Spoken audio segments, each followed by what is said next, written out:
Hello, I'm Min Kobayashi, and today I'm going to be doing an ode to my favorite new authors that I discovered in 2018, and I'm really excited to share this because I love talking about individual books and series, but it's always super amazing when you find an author that you know you can trust with whatever book you bring. And I've had a few of these for a really long time, and to characterize these, I had to choose authors in which I read several works from not only just one series, but from a few different mediums, and I'm mostly going to talk about two, but I'm also going to talk about a few others who I very much enjoy as well. So first of all, I have Kiersten White, and I absolutely love her books. I first discovered her because there's reading challenges you can do based on years, and one of the ones that keeps on popping up is read someone who has the same name as you, and my birth name is Kiersten, so it's not a very common name, and Kiersten White is the only published author with my actual name. So I picked up her books, and I'm really glad I did. I started with this book, And I Darken, and this follows kind of alternate history as if Vlad the Impaler was a woman.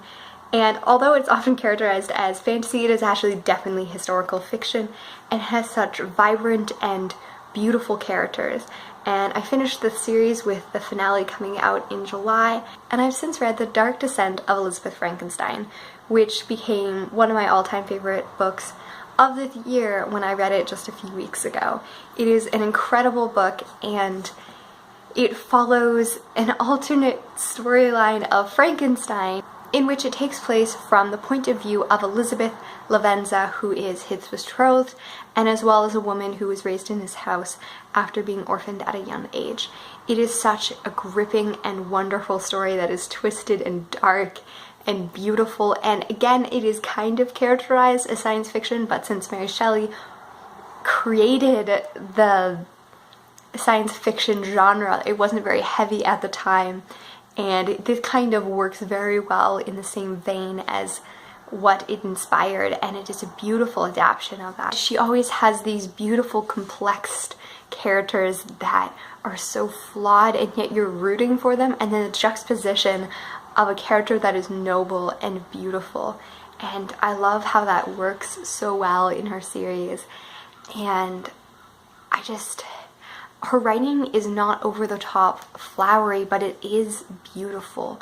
It is potent in its simplicity, and I adore that.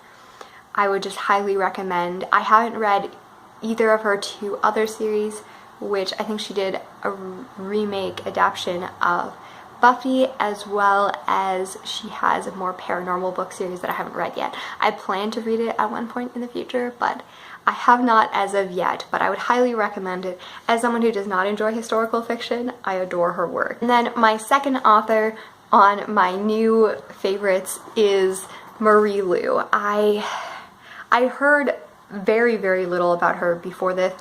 I picked up Adelina Leitz on a whim one day because it sounded interesting, and I read it, and I adored it. I was drawn in by Adelina's very dark character. I wouldn't even necessarily call her as an anti-hero as much of a straight-out villain. She is deep and complex, but it's so beautiful. It's this series, this is the second book of the series, I don't own the first, but it's characterized often as dystopian or science fiction. I would very much just say it is fantasy. It takes place in a high fantasy realm, a very beautiful and deeply beautiful world. And it is inspired by Renaissance era Venice, and it's gorgeous. The reason why people call it science fiction or dystopian is because through a plague, these children started having miraculous powers in which they would be characterized often through kind of what we would think as comic book superheroes, but they definitely don't act like superheroes because these people are hunted down and killed often. And it's pretty much illegal to be that, and every adult died with them. And it's also very unique because I feel like every book, even though it's a trilogy, has a very distinct beginning and end and plot. And when I read this end of the second one, I was like, I don't know if it needs a third. But then the third was just so gloriously independent and beautiful conclusion to the saga. I also read Batman, which she did a great job of. It's in the DC Icon series, a series that I really adore. The first one was Wonder Woman by Leigh Bardugo, and then the last one was Catwoman by Sarah J. Maas, which I just finished, and then there's a new one coming out in January called Superman. It is a very interesting, mostly because of the beautiful weaving of the backstory of Batman. Making a character that isn't Batman but can set up the roots for him becoming Batman is such a glorious, beautiful thing. And as a huge fan of him, not in the movies, I'm not a huge dark or gritty Batman Nolan fan or Ben Affleck fan, but I do like the kind of true to him in the comics that I've always really adored. And then I also read her Warcross book, and I thought it was also delightful. She's now writing science fiction, virtual reality, and the uniqueness of that and writing it in very contemporary times was so different from reading both Batman and the London Leads, and it shows the dexterity of her writing in such beautifulness. It kind of fell to the insta-lovey-ishness, but every other part of it was beautiful, and I screamed at one point because there's a calling card for the earlier books in Easter egg, and I loved it. The last book I read by her this year was Legend, and this was her first book, and I didn't enjoy it as much as the other ones, simply because it was her first novel and it was a dystopian. When she read it, the dystopian wasn't an oversaturated market, but it definitely is now, so it didn't stand out to me. I can definitely see the fledglings of her becoming a great writer in there. I wouldn't recommend reading that book first, simply because it isn't her best. Those are my two authors that I fell in love with this year, and I read so much from.